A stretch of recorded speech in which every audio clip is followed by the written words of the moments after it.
Thanks, Steve. The stimulus bill, the energy bill, and now the health care bill. They're thousands of pages long, like this one right here on our table. And Americans and lawmakers alike are all wondering, is anyone actually reading them?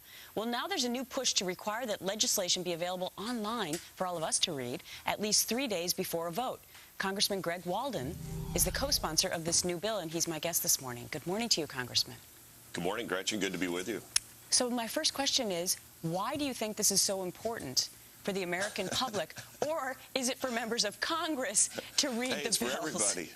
It's for you and the press. It's for the public. It's for members of Congress. You've got the bill. I've got the bill. It's too bad nobody had time to read the bill. This cap and trade bill, they had a 390-page amendment, got filed at 4:29 in the morning, the day we voted on it. 16 and a half hours to read this. You can't read a Tom Clancy novel that quickly, and you're supposed to understand this.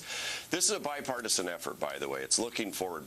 Baird, my Democrat friend from Washington State, and I are leading this effort to get the resolution out of the Rules Committee that would allow and require 72 hours for the press, the public, and the politicians to have a chance to read these bills online before they're voted on in the House. If there was one clear message out of all the town halls this summer, it was read the bills. Yeah, have no you kidding. read the bills? Yeah, and yet you still had very high-level politicians who sort of snarked at that, like, well, we never read the bills. And I think that woke up the American public. I mean, it was disgraceful, but it woke up the American public to say, isn't that your job? So is it their job? And do you think this will pass? I think it's interesting. It's an interesting climate because it probably would not have passed before. But will it pass now?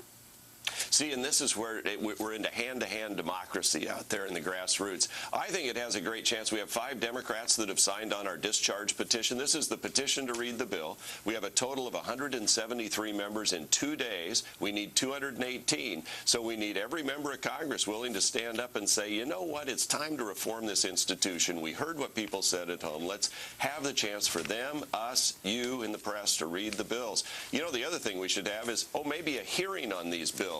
Oh, yeah. Before we're asked to vote on them in committee. Wouldn't that be a good idea? I do want to point out that the exception to this rule, if it passes, will be that if any information is classified, then you would not expose that and put that bill on the internet. But tell me your thoughts on transparency, because the Obama administration said they were going to be very transparent, and this speaks to me about transparency. Well, there's nothing more important than transparency and accountability in government. It's lacking now. It's why people are so upset across this country.